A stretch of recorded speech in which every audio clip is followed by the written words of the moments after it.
نماز کے بعد کے اذکار کے متعلق، نماز کا سلام پھیرتے ہی نماز ختم ہو جاتی ہے. اس کے بعد سب سے پہلے کہنا چاہیے اللہ اکبر ایک بار، اور تھوڑا سا بلند آواز سے، جس سے پتہ چلے کہ نماز پڑھ لی ہے.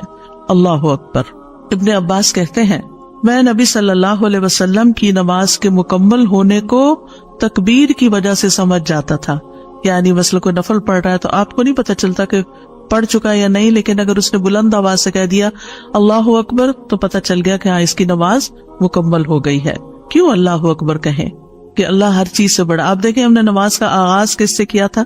اللہ اکبر سے کیا تھا، اور نماز میں کئی بار ہم نے اللہ اکبر کہا، اور اب نماز کے اختتام پر بھی اللہ اکبر، رمضان کے اختتام پر بھی اللہ اکبر، یعنی اللہ کی تکبیر بیان کرنا. اللہ سبحانہ وتعالیٰ قرآن مجید میں فرماتے ہیں اتل ما اوحی الیک من الکتاب واقم الصلاۃ ان الصلاۃ تنہی عن الفحشاء والمنکر ولذکر اللہ اکبر واللہ یعلم ما تصنعون. کتاب میں سے جو آپ کی طرف وحی کیا گیا ہے اس کی تلاوت کیجیے اور نماز قائم کیجیے، بے شک نماز بے حیائی اور برائی سے روکتی ہے، اور یقیناً اللہ کا ذکر تو سب سے بڑی چیز ہے، اور اللہ کو معلوم ہے جو کچھ تم کرتے ہو. تو اللہ کا ذکر سب سے بڑی چیز، اور اس ذکر میں اللہ کو سب سے بڑا قرار دینا سب سے بڑی چیز. اور نبی صلی اللہ علیہ وسلم اور پھر صحابہ کا طریقہ بھی یہی تھا کہ آپ فرض نمازوں کے بعد ذکر کرتے اور آوازیں بلند کرتے. یعنی نماز کے بعد کا ذکر جو ہے اس میں آواز اونچی ہوتی ہے. ابن عباس اس بات سے معلوم کر لیتے کہ لوگوں نے سلام پھیر لیا ہے کیونکہ وہ ان کے ذکر کی آواز سنتے تھے. یعنی مطلب یہ ہے کہ نماز کے بعد اللہ اکبر بھی اونچی آواز میں، استغفر اللہ استغفر اللہ استغفر اللہ یہ بھی ذرا اونچی آواز میں. یعنی ایک ہوتا ہے سری ذکر یعنی دل ہی دل میں پکارنا، اور ایک ہوتا ہے جاہری جس میں یہ ذکر جو نماز کے بعد ہوتا ہے اس کو تھوڑا اونچی آواز میں کرنا چاہیے. اور جس طرح وتر ختم ہونے کے بعد سبحان الملک القدوس سبحان الملک القدوس سبحان الملک القدوس ذرا اونچی آواز میں کہنا چاہیے. تو نبی صلی اللہ علیہ وسلم اس ذکر کو ہمیشہ اونچی آواز میں کرتے تھے. ٹھیک ہے، یعنی آپ کی اقتداء، آپ کی پیروی ہر معاملے میں یہ عبادت کے درجات کو بڑھا دیتی ہے. اور اس میں ہم یہ بھی دیکھتے ہیں کہ صحابہ کرام جو تھے وہ نبی صلی اللہ علیہ وسلم کی صرف سنت کو نہیں، سیرت کو بھی آگے بیان کرتے تھے کہ آپ نے کوئی کام کیا اور کس طریقے سے کیا. مثلا ذکر کیا اور کس طرح کیا، بلند آواز سے کیا یا آہستہ آواز سے کیا، بیٹھ کر کیا یا کھڑے ہو کر کیا.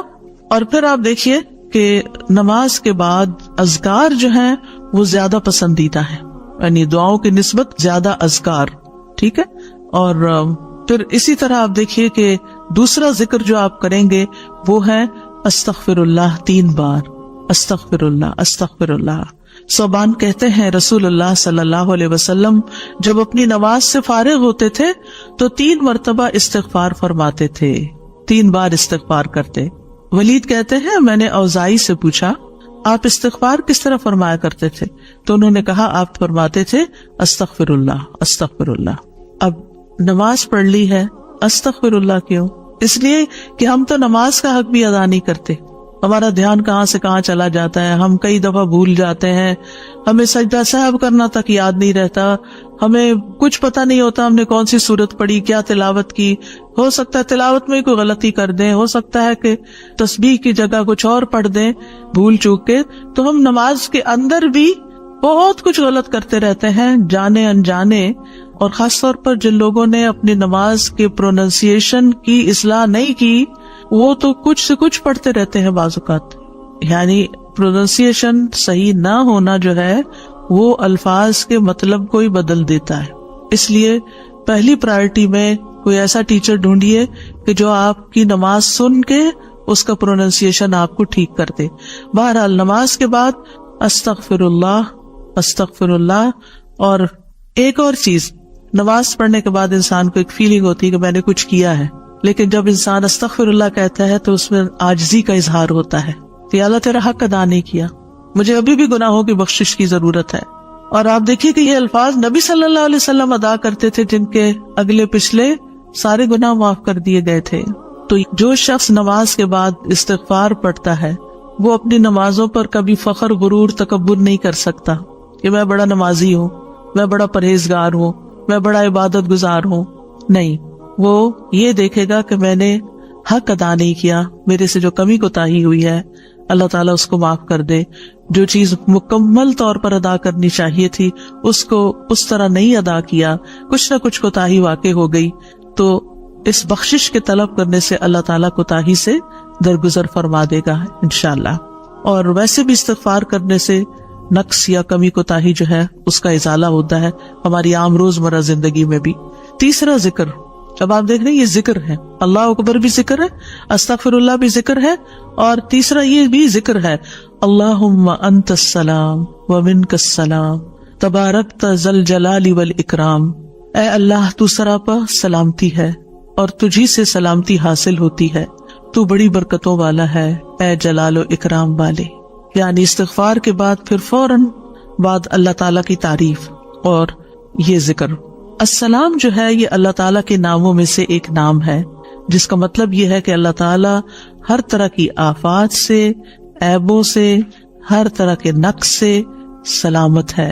کوئی چیز اس کو نقصان نہیں دے سکتی، نہ لوگوں کی باتیں جو اللہ تعالیٰ کے خلاف کرتے ہیں، یا لوگوں کے گمان، یا لوگوں کی نافرمانیاں اور گناہ اور عبادت نہ کرنا، اللہ کا حکم نہ ماننا. اللہ تعالیٰ کو کوئی چیز نقصان نہیں دیتی، وہ سلامت ہے، اس کو کسی کی ضرورت ہی نہیں ہے. یہ جو کچھ ہم کرتے ہیں، ذکر ہو، عبادت ہو، یہ اپنے ہی فائدے کے لیے کرتے ہیں، اللہ تعالیٰ پر کچھ احسان نہیں ہے. تو ہم یہ کہتے ہیں اللہم انت السلام، کہ اللہ تعالیٰ آپ سراسر سلامتی ہیں اور آپ کا ہر فعل جو ہے وہ ظلم سے سلامت ہے، پاک ہے، ہر شر سے پاک ہے. آپ کی تقدیر، آپ کے فیصلے، ہر چیز سلامتی پر مبنی ہے. ومنک السلام، سلامتی تیری ہی طرف سے آتی ہے، یعنی تو ہی سلامتی دیتا ہے یا تو ہی سلامتی کو روک لیتا ہے. سلامتی کا مالک بھی تو ہی ہے، تو سلامت رکھے تو ہم سلامت ہیں. تو یہ تعلق اللہ تعالیٰ سے انسان اپنا ظاہر کرتا ہے کہ انسان اپنے رب کے بارے میں کیا سمجھتا ہے. تبارکتا، تبارکتا کا لفظ برکت سے ہے، جس کا مطلب ہوتا ہے کثرت سے کسی چیز کا بڑھنا اور قائم رہنا، یعنی تیری خیرات و برکات بہت زیادہ ہیں. ذل جلال والاکرام، اے عزت اور جلال والے. جلال کا مطلب ہے عظمت، بڑائی، اور اکرام کا مطلب ہے احسان. یعنی تو اپنے بندوں کو عزت و اکرام دیتا ہے، اپنے رسولوں کو، اپنے انبیاء کو اور اپنے صالح بندوں کو تو ہی عزت اور اکرام اور برکتیں عطا کرتا ہے. ساری نعمتیں تیری ہی طرف سے ہیں. اور یہ کتنا خوبصورت ذکر ہے جو ہم ہر نماز کے بعد کرتے ہیں، یا جو نہیں کر رہے انہیں لازماً کرنا چاہیے، کہ اللہ سبحانہ وتعالیٰ سے ہم اپنے اچھے گمان کا اظہار کرتے ہیں اور ایک طرح سے انڈائریکٹلی سلامتی اور برکت طلب بھی کرتے ہیں. اب دیکھیے، عموماً ہم جب کسی چیز کے اندر فائدہ دیکھتے ہیں تو ہم خیر اس سے وابستہ کر لیتے ہیں، یہ ہے تو کام ہوگا، یہ نہیں تو کام ہی نہیں ہوگا. مثلاً آپ کوئی قلم خریدتے ہیں اور اس سے لکھنا شروع کرتے ہیں اور آپ کو اچھا لگتا ہے، یا آپ اس سے جو لکھنا چاہتے تھے آرٹیکل یا کوئی چیز یا نوٹس اپنے تو بڑے اچھے لکھ پاتے ہیں، تو آپ کہنے لگتے ہیں یہ قلم بڑا مبارک ہے. ٹھیک ہے بھائی، قلم اچھا ہے، فائدہ دے رہا ہے آپ کو، لیکن اصل تو اللہ نے آپ کے لیے یہ وسیلہ بنایا کہ اس نے آپ تک یہ پہنچایا. تو اصل برکت اور خیر اور سلامتی کا منبع اللہ رب العزت کی ذات ہے. چیزوں کے ساتھ مت چمٹ جائیے اور ان پر اتنے ڈیپینڈنٹ نہ ہو جائے کہ اللہ کو بھول جائیں اور اللہ تعالیٰ کی نعمت اور اللہ تعالیٰ کا احسان یاد نہ کریں. تو اس لیے ہر نماز کے بعد ہم اس بات کا اقرار کرتے ہیں کہ ساری برکتیں تیری ذات سے ہیں یا رب، ساری سلامتی تیری طرف سے ہے یا رب، عزت اور اکرام تیری ہی طرف سے ہے یا رب. تو ہی جس کو چاہے اس پر احسان فرماتا ہے، لہٰذا ہم یہ سب کچھ تجھ سے ہی طلب کرتے ہیں. پھر آپ دیکھیے چوتھا ذکر ہے لا الہ الا اللہ وحدہ لا شریک لہ لہ الملک ولہ الحمد وہو علی کل شیء قدیر. یہ بھی آپ 3 بار پڑھ سکتے ہیں، یہ بھی ذکر ہے، یعنی 3 مرتبہ اللہ تعالیٰ کی توحید کا اقرار. مغیرہ بن شعبہ جو وحی کے کاتب تھے ان سے مروی ہے کہ معاویہ رضی اللہ عنہ نے مغیرہ کو لکھا کہ کوئی حدیث جو آپ نے رسول اللہ صلی اللہ علیہ وسلم سے سنی ہو وہ مجھے لکھ کر بھیجیں. راوی کہتے ہیں کہ مغیرہ رضی اللہ عنہ نے انہیں لکھا کہ میں نے آپ صلی اللہ علیہ وسلم سے سنا ہے آپ اپنی نماز سے فارغ ہونے کے بعد 3 مرتبہ یہ پڑھا کرتے تھے لا الہ الا اللہ وحدہ لا شریک لہ لہ الملک ولہ الحمد وہو علی کل شیء قدیر۔ سب سے پہلے توحید کا اقرار کہ اللہ ایک ہے، وہی الہ ہے، وہی خالق ہے، مالک ہے، رب ہے، معبود ہے۔ پھر اس بات کا انکار کہ کوئی اس کا شریک ہو، لا شریک لہ، اور پھر لہ الملک، بادشاہت بھی اسی کی ہے، معبود بھی وہی ہے، بادشاہ بھی وہی ہے، اور ایسا بادشاہ ہے وَلَهُ الْحَمْدُ کہ اس کی تعریف ہے۔ دنیا کے بادشاہوں کا حشر ہوتا دیکھا ہے آپ نے، ان کے ساتھ کیا کیا جاتا ہے، لیکن اللہ سبحانہ وتعالیٰ کی بادشاہت پر کوئی آنچ نہیں آتی، کوئی اس کو ہلا نہیں سکتا، کوئی اس کو نقصان نہیں دے سکتا، کوئی اس پر باتیں نہیں بنا سکتا، کوئی اس کا نقص نہیں نکال سکتا کہ اللہ تعالیٰ نے آسمان میں یہ کیا چیز بنا دی، زمین میں کیا بنا دی، نہیں، وَلَهُ الْحَمْدُ، اسی کی ہے تعریف، یعنی ایسا بادشاہ کہ جو قابل تعریف ہے، اور ایسا بادشاہ کہ وَهُوَ عَلَى كُلِّ شَيْءٍ قَدِيرٌ۔ دنیا کے بادشاہ انتہائی بے بس لاچار ہوتے ہیں، ان کے ہاتھ میں کچھ نہیں ہوتا، وہ انسانوں کے محتاج ہوتے ہیں، انسانوں کی خدمت کے، انسانوں کی مدد کے، انسانوں کے مال کے محتاج ہوتے ہیں۔ یہ بادشاہت کیا بادشاہت ہے جس کی ساری ڈیپینڈنسی لوگوں کے اوپر ہے؟ تو اصل بادشاہت تو اللہ کی ہے کہ جو ہر چیز پر پوری قدرت رکھتا ہے۔ تو آپ اس احساس کے ساتھ اگر اللہ تعالیٰ کا یہ ذکر کرتے ہیں تو آپ کا دل ایک سکون سے بھر جائے گا، ایک خوشی سے بھر جائے گا کہ میں ایسی ہستی کو جانتی ہوں، ایسی ذات کو جانتی ہوں کہ جو اتنی خوبیوں کی مالک ہے، کیونکہ یہ انسان کی فطرت میں ہے، انسان کی نفسیات میں ہے کہ وہ کسی چیز کی تعریف کر کے خوش ہوتا ہے، اور عام طور پر ہم صرف سامنے نظر آنے والی چیزوں کی تعریف کر کر کے خوش ہوتے رہتے ہیں، اور تھوڑے دن کے بعد وہ بھی خراب ہو جاتی، وہ تعریف بھی ساتھ ہی چلی جاتی ہے۔ انسان ہے تو مر جاتے ہیں، ان کے اعمال ہے تو ختم ہو جاتے ہیں، اور کبھی وہ اچھے ہوتے ہیں اور پلٹ بھی جاتے ہیں، وہ کہاں گئی تعریفیں؟ جوان ہے تو بڑھاپے میں ساری تعریفیں چلی گئی، مالدار تھے تو غریب ہوئے تو ساری تعریفیں چلی گئی، اسی طرح علم ہے اور جنون لاحق ہو گیا تو ساری تعریفیں چلی گئی، سب کچھ الٹ گیا۔ اور دنیا کے یہ سارے نظارے آپ نے دیکھے ہوں گے کہ جب ہر نعمت لوگوں پر الٹ جاتی، اسی لیے ہم دعا کرتے ہیں نا کہ اللہم انی اعوذ بک من زوال نعمتک، کہ اللہ نعمتوں کے زوال سے بچانا، یہ انتہائی تکلیف دہ چیز ہے، لیکن یہ ایک دنیا کا قانون ہے، یہ سب کچھ ہوتا ہے اور ہماری آنکھیں دیکھتی ہیں، لیکن اللہ سبحانہ وتعالی ان سب چیزوں سے پاک ہے، اس کو کوئی زوال نہیں اور اس کا کوئی کچھ بگاڑ نہیں سکتا، اور وہ ہر چیز پر پوری طرح قادر ہے، جو چاہے کر سکتا ہے، اور تعریف اسی کے لیے ہے۔ پانچواں ذکر، لا الہ الا اللہ وحدہ لا شریک لہ لہ الملک ولہ الحمد وہو علی کل شیء قدیر، اللہم لا مانع لما اعطیت ولا معطی لما منعت ولا ينفع ذا الجد منک الجد۔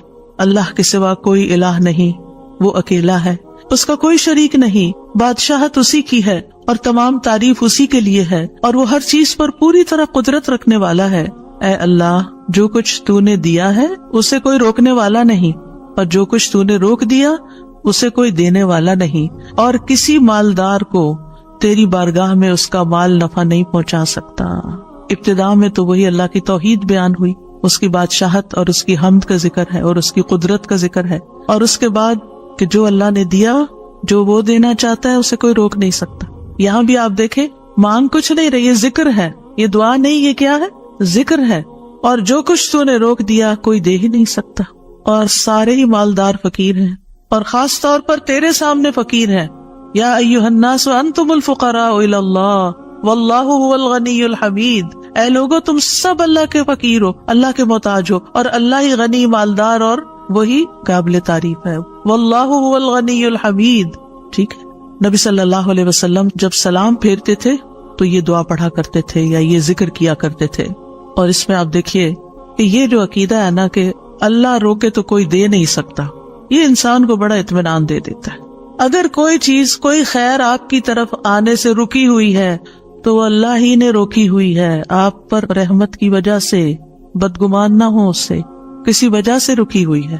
آپ کسی کی کوئی اچھی چیز دیکھتے ہیں، کسی کا مینشن دیکھتے ہیں تو سوچتے ہیں کتنا خوش قسمت ہے، کتنے بڑے گھر میں رہتا ہے، کسی کے پاس فراری دیکھتے ہیں تو آپ کہتے ہیں واہ کتنا خوش قسمت ہے، لیکن آپ کو نہیں پتا کہ یہی چیزیں اس کے لیے کتنی بڑی آزمائش بنی ہوئی ہیں، آپ نہیں جانتے، اور اگر اللہ نے آپ کو نہیں دی تو آپ کو بہت سے شر سے محفوظ رکھا۔ تو اللہ کا روکنا بھی خیر کا باعث ہوتا ہے۔ یہ سبق پکا کر لیں کہ جب اللہ تعالیٰ کوئی چیز نہیں دیتا یا دیر سے دیتا ہے یا روک لیتا ہے اور کوئی چارہ نہیں ہوتا، آپ کہتے ہیں میری کوئی دعا قبول نہیں ہو رہی، میرا کوئی طریقہ کام نہیں آ رہا، تو اس میں بھی کوئی خیر ہوتی ہے، کیونکہ جو اللہ نے مقدر میں لکھا ہے وہ پہنچ کے رہے گا. کوئی روک نہیں سکتا جو تو دے، اور کوئی دے نہیں سکتا جو تو روک لے. اور جسے اللہ نے آپ کے مقدر میں لکھا ہے وہ آپ تک آئے گا ہی آئے گا. سورۃ فاطر میں اللہ تعالیٰ فرماتے ہیں ما یفتح اللہ للناس من رحمت فلا ممسک لها وما یمسک فلا مرسل له من بعدہ وہو العزیز الحکیم. جو کچھ اللہ لوگوں کے لیے رحمت میں سے کھول دے اسے کوئی بند کرنے والا نہیں، اور جو وہ بند کر دے اس کے بعد اسے کوئی کھولنے والا نہیں. حدیث میں آتا ہے ما اصابک لم یکن لیخطئک وان ما اخطأک لم یکن لیصیبک. جو کچھ تمہیں پہنچا وہ تم سے خطا ہونے والا نہیں تھا، اور جو نہیں ملا وہ ہرگز ملنے والا نہیں تھا. قرآن مجید میں سورۃ الرعد میں اللہ تعالیٰ فرماتے ہیں وَإِذَا أَرَادَ اللَّهُ بِقَوْمٍ سُوءًا فَلَا مَرَدَّ لَهُ.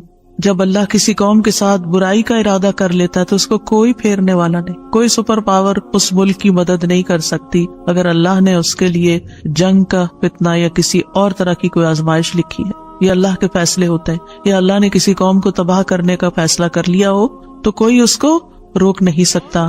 لہٰذا ہمیں اللہ پر ہی بھروسہ کرنا چاہیے، اور ہر حال میں ایسی پریشان کن باتوں پر اللہ تعالیٰ ہی کی طرف رجوع کر لینا چاہیے.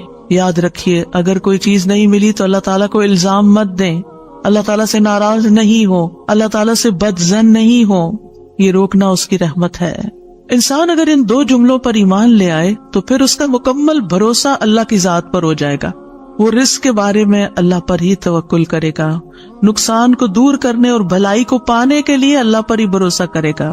وہ اللہ کو اپنے لیے کافی سمجھے گا. یعنی جہاں کہیں دل چھوٹا ہوا، جہاں کہیں کوئی پریشانی آئی، کہتے حسبی اللہ و نعم الوکیل. اللہ کار ساز یعنی کام بنانے والا اللہ ہی میرے لیے کافی ہے. وہ میرا کام بنائے گا، وہ میری مشکل آسان کرے گا. تو یہ توحید ربوبیت اور الوہیت پر مشتمل جملے ہیں. ابن تیمیہ کہتے ہیں یہ حدیث دو عظیم اصولوں پر مشتمل ہے. نمبر 1 توحید ربوبیت، اور وہ ہے جسے اللہ دینا چاہے اسے کوئی روک نہیں سکتا، اور جسے وہ روک دے اسے کوئی نہیں دے سکتا. بس بندہ اللہ ہی پر توکل کرتا ہے اور اسی سے مانگتا رہتا ہے، کیونکہ دینا جو اس نے ہے تو پھر کسی اور سے کیوں مانگے گا، کسی اور سے توقع لگا کے کیوں بیٹھ جائے گا، کسی اور کے در پہ کیوں جائے گا. اس کو پتا ہے صرف اللہ ہی نے کرنا ہے جو کرنا ہے. اس سے عقیدہ توحید پکا ہوتا چلا جاتا ہے کہ صرف اللہ ہی نے کرنا ہے. اور توحید الوہیت ولا ينفع ذا الجد منک الجد. عام طور پر انسان یہ سمجھتا ہے میرے پاس مال ہے مجھے کوئی مشکل نہیں. یعنی جب کوئی کام سامنے آتا ہے نا تو فوراً دیکھتا ہے کتنا ہے بینک میں، کتنا کیش رکھا ہے، کیا ہے میرے پاس، کتنی پراپرٹی ہے. یعنی فوراً انسان کا دماغ گھوم کے اس طرف چلا جاتا ہے نا بہت ہے، انف ہے، کام ہو جائے گا. اللہ چاہے گا تو ہوگا. صرف آپ کے مال سے کچھ نہیں ہوتا. آپ سارا لگا دیں بزنس میں پورا لاس ہو سکتا ہے. پھر بتائیے آپ کے مال نے آپ کو کیا فائدہ دیا؟ کچھ نہیں ہو سکتا جب تک اللہ نہ چاہے. مال بھی جب فائدہ دیتا ہے جب اللہ چاہتا ہے، اولاد بھی جب فائدے کی ہوتی ہے جب اللہ چاہتا ہے. کسی انسان سے فائدہ صرف اس وقت پہنچتا ہے جب اللہ چاہتا ہے. آپ نے دیکھا ہوگا کتنے ہی اچھے سے اچھے لوگ ہوتے ہیں ہر وقت کام آنے والے. ایک وقت ایسا آتا ہے وہ ایسے بےچارے مجبور ہوتے ہیں کہ ان کو نہ کرنی پڑتی ہے کہ بھائی سوری یہ نہیں کر سکتے، کیونکہ سب کچھ ان کے اختیار میں نہیں ہے، سب کچھ ان کے بس میں نہیں ہے. اسی طرح انسان کے پاس بعض اوقات کوئی عہدہ ہوتا ہے، انفلوئنس ہوتا ہے، وہ سمجھتا ہے یہ ہوتا ہے میرے پاس میں سب کچھ کر سکتا. نہیں کر سکتے. آپ نے دیکھا ہوگا دنیا کے بڑے بڑے ملکوں کے جو حکمران ہوتے ہیں کتنے بے بس ہوتے ہیں. کچھ بھی نہیں ہوتا ان کے ہاتھ میں، اپنی تقدیر نہیں بنا سکتے، اپنا فائدہ نہیں کر سکتے. اور پھر آپ دیکھیے کہ اللہ سبحانہ وتعالیٰ دنیا اسے بھی دیتا ہے جس سے وہ محبت کرتا ہے، اور اسے بھی دیتا ہے جس سے وہ محبت نہیں کرتا. لیکن یاد رکھیے ایمان اس کو دیتا ہے، دین کی سمجھ اس کو دیتا ہے جس سے وہ محبت کرتا ہے. وَمَن يُرِدِ اللَّهُ بِهِ خَيْرًا يُفَقِّهُ فِي الدِّينِ. دنیا تو سب کے پاس، مومن مسلم کافر سب کے پاس ہو سکتی ہے. دنیا کے بڑے بڑے فائدے ہر ایک کو مل سکتے ہیں، لیکن دین اس کو ملتا ہے جس سے اللہ محبت کرتا ہے. لہٰذا انسان کو اللہ ہی کی طرف رغبت کرنی چاہیے، اور کبھی بھی اپنے مال پہ، اپنے جاہ پہ، اپنے ریسورسز پہ، اپنی قوتوں پر، اپنے علم پر کبھی بھروسہ نہیں کرنا چاہیے کہ یہ میرے لیے کچھ بنائیں گے اور ان کی وجہ سے میں آگے بڑھ جاؤں گا اور ان کی وجہ سے میرا بہت فائدہ ہوگا. کہ اللہ فائدہ لائے گا نا، ان میں سے کوئی ایک چیز بھی آپ کے پاس نہیں ہوگی تو آپ کا کام بن جائے گا. اور اگر فائدہ نہیں دینا نا اللہ نے ان ساری چیزوں کے ہوتے ہوئے، کئی دفعہ لوگ کہتے ہیں ہر چیز ہے میرے پاس لیکن پھر بھی میرا یہ مسئلہ حل نہیں ہوتا، معلوم نہیں کیوں رکاوٹ آ گئی، اور پھر وہ غلط سوچنا شروع کر دیتے ہیں، فلاں کی بندش ہے، فلاں کی نظر ہے، فلاں نے یہ کر دیا. نہیں، نفع اور نقصان دونوں اللہ کے ہاتھ میں. نہ کسی کی نظر آپ کو نقصان دے سکتی ہے، نہ کسی کا جادو آپ کو نقصان دے سکتا ہے، نہ کسی کا حسد آپ کو نقصان دے سکتا ہے اگر اللہ نہ چاہے. لہٰذا اسی سے دعا کرتے رہیں، اور جو پروٹیکشن کی دعائیں اس نے سکھائی ہیں وہ پڑھتے رہیں، اور باقی بھروسہ اللہ کی ذات پر کریں. پھر چھٹا ذکر ہے لا الہ الا اللہ وحدہ لا شریک لہ لہ الملک ولہ الحمد وہو علی کل شیء قدیر لا حول ولا قوة الا باللہ لا الہ الا اللہ ولا نعبد الا ایاہ لہ النعمت ولہ الفضل ولہ الثناء الحسن لا الہ الا اللہ مخلصین لہ الدین ولو کرہ الکافرون. اللہ کے سوا کوئی الہ نہیں، وہ اکیلا ہے، اس کا کوئی شریک نہیں، بادشاہت اسی کی ہے اور تمام تعریف اسی کے لیے ہے، اور وہ ہر چیز پر پوری طرح قدرت رکھنے والا ہے. اور گناہ سے بچنے کی طاقت اور نیکی کرنے کی طاقت اللہ کے سوا کوئی دینے والا نہیں، اللہ کے سوا کوئی الہ نہیں. ہم صرف اسی کی عبادت کرتے ہیں، اسی کی ساری نعمتیں ہیں، اسی کا سارا فضل ہے، اور اسی کے لیے خوبصورت تعریف ہے. اللہ کے سوا کوئی الہ نہیں، ہم اسی کے لیے دین میں اخلاص رکھنے والے ہیں اگرچہ کافر ناپسند کریں. ابن زبیر سلام پھیر کر ہر نماز کے بعد یہ کہتے، اور راوی کہتے ہیں کہ انہوں نے کہا کہ رسول اللہ صلی اللہ علیہ وسلم ہر نماز کے بعد ان کلمات کے ساتھ تحلیل کیا کرتے تھے، یعنی اللہ تعالیٰ کی حمد و ثنا بیان کرتے تھے.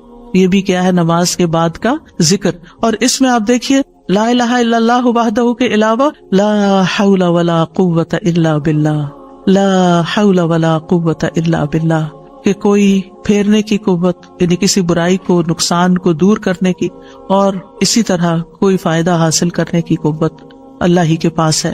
کسی گناہ سے دور ہونے اور کسی نیکی کے کرنے کی ہمت طاقت اللہ ہی کے پاس ہے.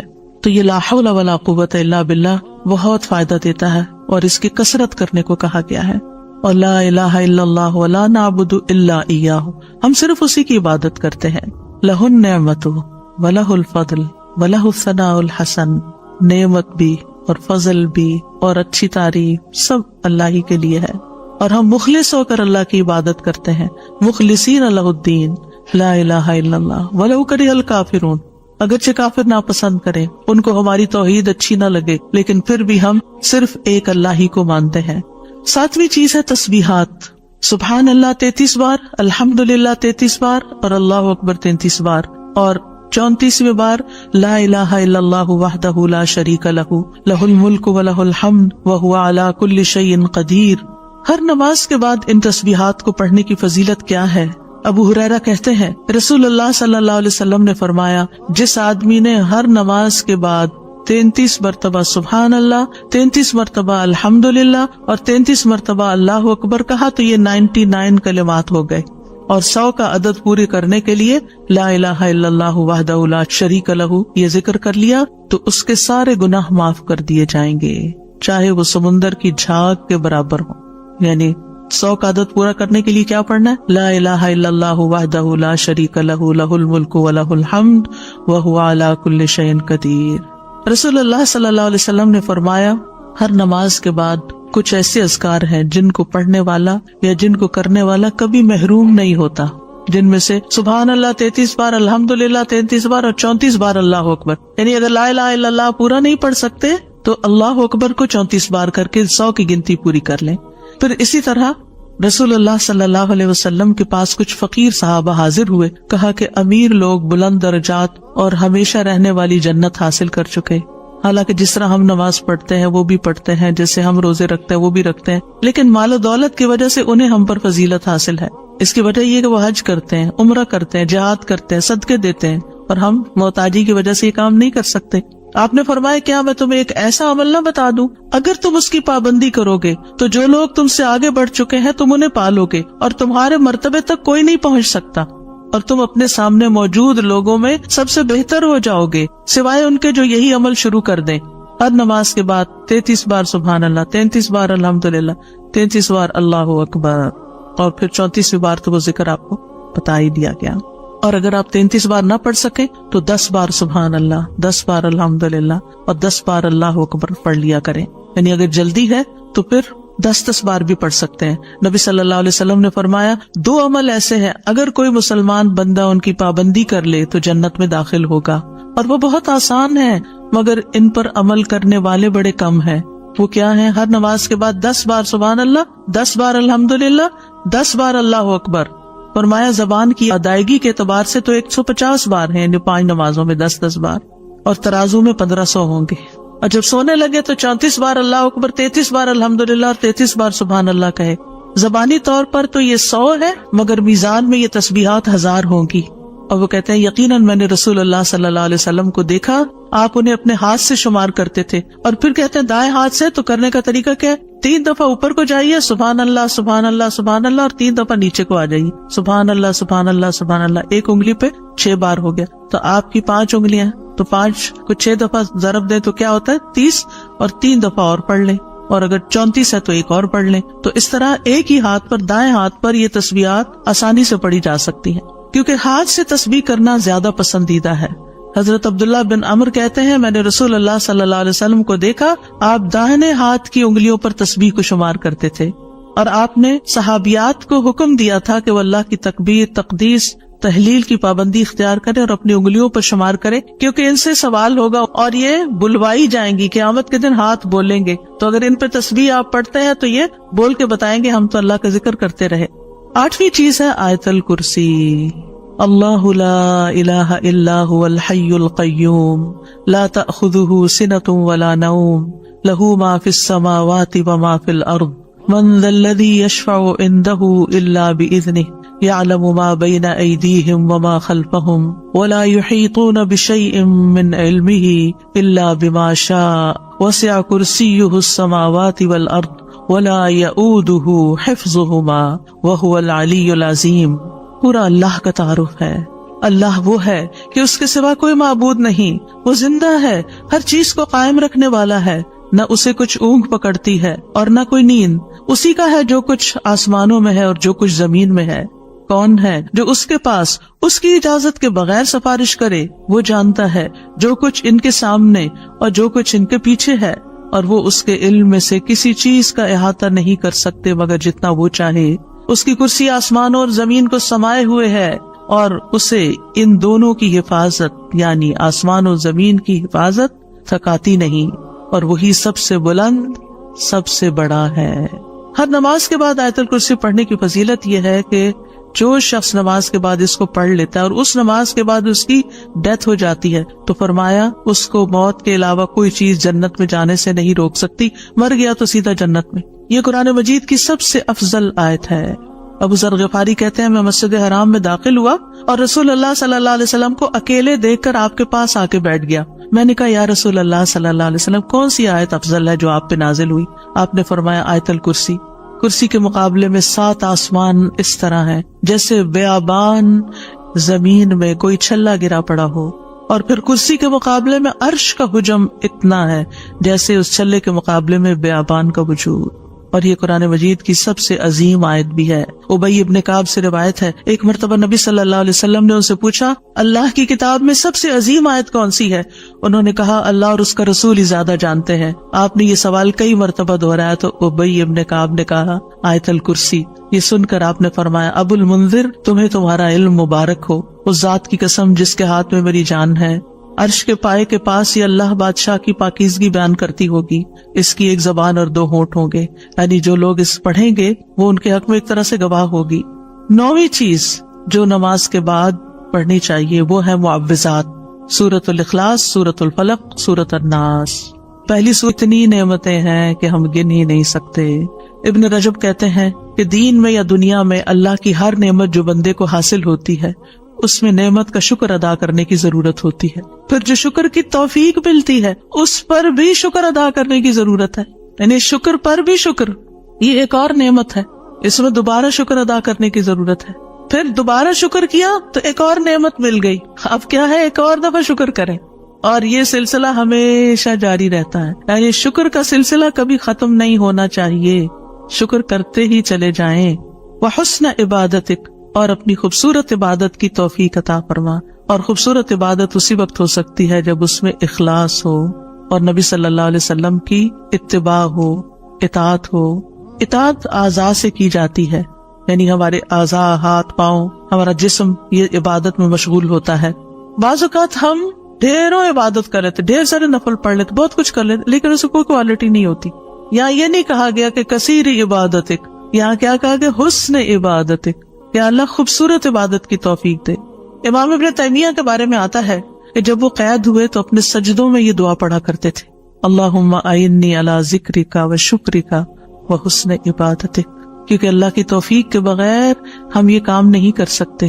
جس کی زندگی میں ذکر آ گیا، جس کی زندگی میں شکر آ گیا، اور جس کی زندگی میں خوبصورت عبادت آ گئی، وہ خوش قسمت ترین انسان ہے، اس کو سبھی کچھ مل گیا.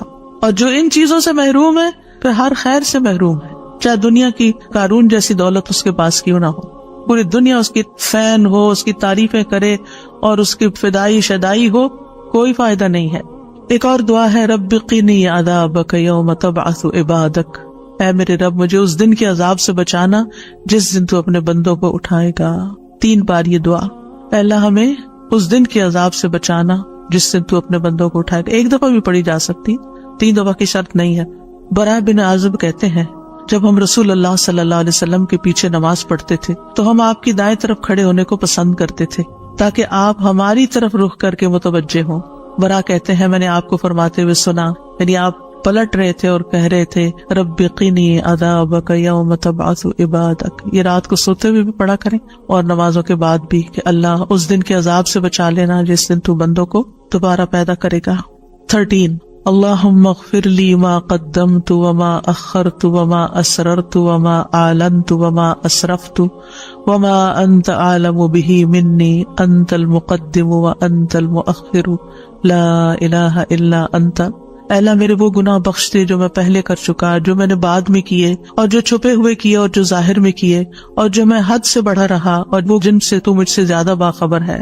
تو ہی نیکی اور خیر میں آگے کرنے والا اور پیچھے کرنے والا ہے، تیرے سوا کوئی معبود نہیں.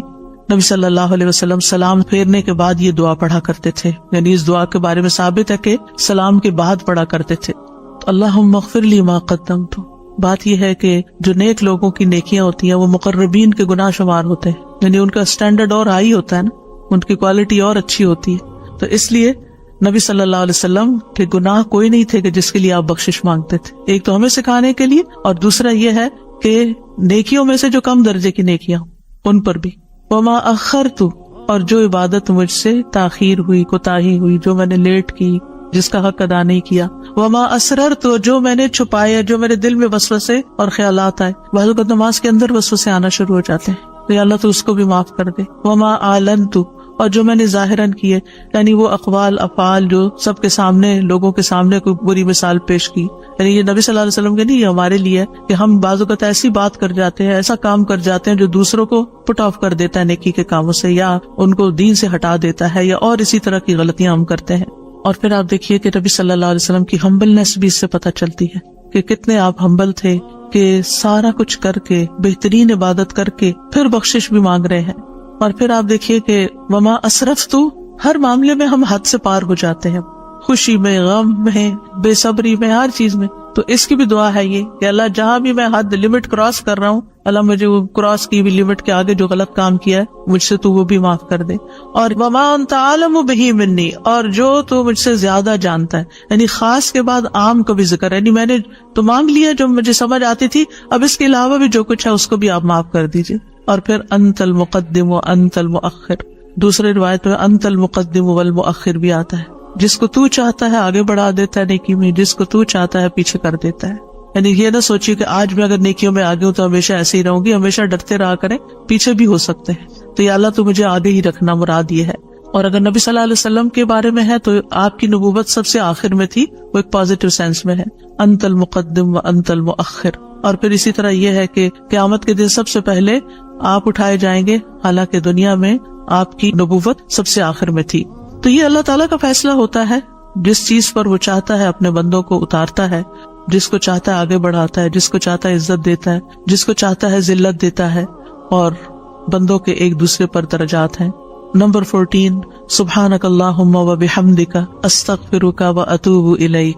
یہ مجلس کے اختتام پر بھی اور نماز کی دعاؤں کے اختتام پر بھی، پاک ہے تو اے اللہ، تیری ہی حمد ہے، میں تجھ سے بخشش مانگتا ہوں، تیری ہی طرف میں رجوع کرتا ہوں. یہ اچھے عمل پر مہر لگانے والے کلمات ہیں. حضرت عائشہ سے روایت ہے کہ رسول اللہ صلی اللہ علیہ وسلم جب کسی مجلس میں بیٹھتے یا نماز پڑھتے یا کچھ کلمات پڑھتے، حضرت عائشہ نے ان کے بارے میں پوچھا تو آپ نے فرمایا اگر کسی شخص نے اس مجلس میں اچھی باتیں کی ہوں گی تو یہ کلمات قیامت تک ان باتوں کے لیے مہر بن جائیں گے، اور اگر اس نے اس مجلس میں کوئی فضول بات کی ہے تو یہ اس کے لیے کفارہ بن جائیں گے. اور اس کے دیگر روایات بھی ہیں، یعنی دیگر طرق بھی ہیں اس دعا کے. اور پھر ایک اور دعا، رب اغفر لی وتب علیہ انک انت التواب الغفور، اے اللہ تو مجھے بخش دے اور میری توبہ قبول کر، بے شک تو بہت توبہ قبول کرنے والا، بہت بخشش فرمانے والا ہے. فجر اور مغرب کی نماز کے بعد کا خاص ذکر، لا الہ الا اللہ وحدہ لا شریک لہ، لہ الملک ولہ الحمد یحیی ویمیت وہو علی کل شیء قدیر. اللہ کے سوا کوئی الہ نہیں، وہ اکیلا ہے، اس کا کوئی شریک نہیں، بادشاہت اسی کی ہے، تمام تعریف اسی کے لیے ہے، اور وہ ہر چیز پر پوری قدرت رکھنے والا ہے. اور سلام کے بعد تشہد کی حالت میں اگر آپ بیٹھے بیٹھے یہ ذکر کرتے ہیں، یعنی مصلی سے اٹھنے سے پہلے یہ ذکر کرتے ہیں، تو نبی صلی اللہ علیہ وسلم نے فرمایا جس نے نماز مغرب اور صبح کی نماز کے بعد اتحیات میں اٹھنے سے پہلے اپنی ٹانگ کو دوہرا کیے ہوئے، یعنی جس پوزیشن میں آپ بیٹھے اسی پوزیشن میں بیٹھے بیٹھے 10 بار یہ ذکر کیا، اللہ تعالیٰ اس کے لیے 10 نیکیاں لکھ لیتا ہے، 10 گناہ اس سے دور کر دیتا ہے، 10 درجے اس کے بلند کر دیتا ہے. اس کے لیے ہر بری چیز سے حفاظت، شیطان مردود سے پناہ دینے والے یہ کلمات ہوتے ہیں. کوئی گناہ سوائے شرک کے اس کو نہیں پہنچتا، اور یہ اس روز عمل میں سب لوگوں سے افضل ہوتا ہے. یعنی صبح کے وقت اگر کوئی یہ پڑھ کے اٹھتا ہے مصلی سے تو یہ سب لوگوں سے افضل ہوتا ہے، سوائے اس شخص کے جس نے اس کے برابر یا اس سے زیادہ ان کلمات کو پڑھا ہو. اور ایک اور روایت میں ہے جو یہ 10 مرتبہ مغرب کے بعد پڑھے گا، اللہ اس کی حفاظت کے لیے اسلحہ بردار فرشتے بھیجے گا جو اس کی صبح تک شیطان سے حفاظت کریں گے. اللہ تعالیٰ سے دعا ہے کہ اللہ تعالیٰ ہمارے ان اعمال کو قبول کرے اور ہمیں اس ذکر کی توفیق دے. میں یہ پڑھتے ہوئے سوچ رہی تھی کہ جو شخص یہ ساری دعائیں پڑھے نماز کے بعد، اس کے پاس فضول کام کرنے کا کون سا وقت باقی بچے گا. صورت میں اللہ تعالیٰ کی توحید بیان ہوئی ہے، دوسری صورت میں انسان کو پناہ مانگنے کے لیے کہا گیا ہے. کہہ دیجئے میں مخلوق کے رب کے پناہ پکڑتا ہوں اس چیز کے شر سے جو اس نے پیدا کی، اور اندھیری رات کے شر سے جب وہ چھا جائے، اور گروہ میں پھونکنے والیوں کے شر سے، اور حسد کرنے والے کے شر سے جب وہ حسد کرے. انہی چیزوں کا خوف رہتا ہے نا، کوئی جادو کر دے گا، کوئی حسد کر لے گا. ہر نماز کے بعد پڑھیں گے، کس وقت وہ کرے گا؟ اس کو تو آپ موقع ہی نہیں دے رہے کہ وہ جادو کرے یا آپ سے حسد کرے. ہر 2 نمازوں کے بیچ میں جو کوئی ایسا اتنا فساد آیا اس کا ازالہ ہوتا چلا جائے گا. عقبہ بن عامر کہتے ہیں کہ رسول اللہ صلی اللہ علیہ وسلم نے مجھے حکم دیا تھا کہ میں ہر نماز کے بعد معوذات پڑھا کروں، یعنی یہ تینوں صورتیں پڑھا کروں. 10ویں چیز ہے رب اعنی علی ذکرک و شکرک و حسن عبادتک، اللہ کے ذکر، اس کے شکر اور اچھی عبادت پر اللہ کی مدد مانگنا. معاذ بن جبل کہتے ہیں کہ رسول اللہ صلی اللہ علیہ وسلم نے میرا ہاتھ پکڑا اور فرمایا اے معاذ، اللہ کی قسم میں تم سے محبت کرتا ہوں. کتنے خوش قسمت تھے معاذ رضی اللہ عنہ. میں نے عرض کیا یا رسول اللہ صلی اللہ علیہ وسلم، میں بھی آپ سے محبت کرتا ہوں. تو رسول اللہ صلی اللہ علیہ وسلم نے فرمایا تم پابندی سے ہر نماز میں یہ دعا مانگا کرو، رب اعنی علی ذکرک و شکرک و حسن عبادتک. معاذ رضی اللہ عنہ جو ہیں 33 سال کی عمر میں امواس کے تعاون میں شہید ہو گئے تھے. He was only 33 years old. ان کا مقام کیا تھا؟ آپ کی بشارت کے مطابق وہ جنت میں علماء کے قائد ہوں گے، یعنی علماء امت کے جو عالم ہیں ان کو جنت کی طرف لیڈ کر رہے ہوں گے. کس وجہ سے آپ صلی اللہ علیہ وسلم نے ان سے محبت کا اظہار کیا؟ علم کی وجہ سے. علم کے حریص تھے اور نیکی کے کاموں میں آگے آگے، اور اتنی چھوٹی عمر میں عین جوانی کے وقت فوت بھی ہو گئے اور کتنا بڑا درجہ اور مقام پا گئے. ہمیں آج تک یہ سمجھ نہیں آتی کہ کون سے کام ایسے کریں کہ جس سے اللہ کی محبت ملے، جس سے اللہ کا قرب نصیب ہو، اور جس سے ہمیں رسول اللہ صلی اللہ علیہ وسلم کی محبت اور آپ کی شفاعت نصیب ہو. تو یہ ایک دعا ہے ان دعاؤں میں سے جو آپ نے خاص طور پر حضرت معاذ کا ہاتھ پکڑ کے قسم کھا کے محبت کا اظہار کر کے آپ کو یہ دعا سکھائی. چند لفظ ہیں، کیا ہمارے لیے یہ پڑھنا بھی مشکل ہے؟ پھر ہم اپنے لیے اس دنیا سے کیا کما رہے ہیں؟ اگر ہمیں اتنی بھی توفیق نہیں کہ نماز کے بعد ٹک کے یہ 4 کلمے پڑھ لیں تو پھر ہماری نمازیں کیا ہے؟ ہم نے کیا مانگا اللہ سے؟ ہم تو دنیا کی اور آخرت کی خیر سے محروم ہو گئے. اور یہ دعا آپ دیکھیے اللہم سے بھی شروع ہوتی ہے اور ربی سے بھی شروع ہوتی ہے. دونوں کا ایک ہی تقریباً مطلب ہے, ایک میں الوہیت ہے اور ایک میں ربوبیت ہے. یعنی میں اللہ سے درخواست کرتا ہوں کہ اے اللہ مجھے اپنے ذکر پر, اور ذکر میں قرآن, نماز, تحلیل, تسبیح, استغفار, درود, سب چیزیں شامل ہیں, اللہ مجھے توفیق دے. اور پھر وہ شکر کی بھی توفیق دے. اور آپ دیکھیے کہ جب ہم دعا مانگتے ہیں نا کہ اللہم انی علی ذکرک, تو مطلب یہ ہے کہ ہماری زبان جو ہے وہ آپ کی اطاعت کرتی رہے, وہ کلمات بولتی رہے جس سے آپ کا ذکر ہوتا رہے. یعنی ایک تو ہے یہ مسنون اذکار ان کا پڑھنا, اور ایک یہ ہے کہ اللہ تعالیٰ کی نعمتوں کا ذکر کرنا, اللہ تعالیٰ کے احسانات کا ذکر کرنا, اللہ تعالیٰ کی قدرت کی نشانیوں کا ذکر کرنا, اللہ کے فضل کا ذکر کرنا. وَأَمَّا بِنِعْمَةِ رَبِّكَ فَحَدِّثْ, یہ بھی ذکر ہے. آپ اپنے بچوں کے ساتھ بات کر رہے ہیں اور اللہ تعالیٰ کے بارے میں کوئی بات کر رہے ہیں, دین کے بارے میں کوئی بات کر رہے ہیں, تو یہ بھی ذکر میں شمار ہو. تو اللہ مجھے توفیق دے, آئین نے اللہ میری مدد کر. کیونکہ ہمارے پاس وقت بھی ہوتا ہے, ہمارے پاس صلاحیت بھی ہوتی ہے, لیکن ہم توجہ نہیں کرتے, ہم کرتے نہیں ہے کام, کیونکہ توفیق نہیں ہوئی نا. تو ہر نماز کے بعد, چونکہ فرض کے بعد دعا قبول ہوتی ہے, تو یہ دعا مانگنے کو کہا گیا. اور بعض کہتے ہیں اس کو سلام پھیرنے سے پہلے بھی پڑھ سکتے ہیں, جیسے رب اجعلنی پڑھتے ہیں. یا اور کل جو میں نے آپ کو دعائیں بتائی تھی آخر میں نماز کے اختتام پر سلام سے پہلے, وہ سب مسنون اذکار تھے. لیکن علماء نے اس کے علاوہ جیسے رب اجعلنی مقیم الصلاۃ, یہ نبی صلی اللہ علیہ وسلم نے نہیں سکھائی ہمیں کہ نماز کے بعد ضروری یہی پڑھی جائے. لیکن علماء نے کہا کہ جیسے اللہ کی حمد و ثنا ہوتی ہے تشہد میں, پھر اس کے بعد درود شریف ہے, اور پھر اس میں والدین اور اولاد دونوں کے لیے دعا ہے, تو یہ پڑھ لیں. اس کے علاوہ جو چاہے قرآنی اور مسنون دعا یہاں بیٹھ کے پڑھیں, کیونکہ نماز کے اندر دعا مانگنا نماز کے بعد کی دعا سے افضل ہے. قبولیت کے زیادہ چانسز ہیں, جس سے اکثر لوگ غافل ہیں. سلام پھیرنے سے پہلے اللہم انی اسألک الجنۃ واعوذ بک من النار 3 دفعہ یہ پڑھ لیں. جو آپ کا دل چاہے پڑھیں, بس اردو میں نہیں, عربی میں یاد کریں کچھ دعائیں, قرآنی دعائیں, مسنون دعائیں اس وقت پڑھتے رہیں. تو پھر دوسرا ہے وہ شکر کا. شکر کہاں سے ادا ہوتا ہے؟ زبان سے بھی ہوتا ہے, لیکن اس کا اصل مقام دل ہے, وہ دل سے اٹھتا ہے. ذکر کی بات کر کے ہم نے کہا کہ اللہ ہماری زبان کو اپنی اطاعت کی توفیق دے, اور شکر کی بات کر کے ہم نے کہا کہ اللہ ہمارے دل کو اپنے ذکر کی توفیق دے, اپنی یاد کی توفیق دے, اور شکر ادا کرنے کی توفیق دے.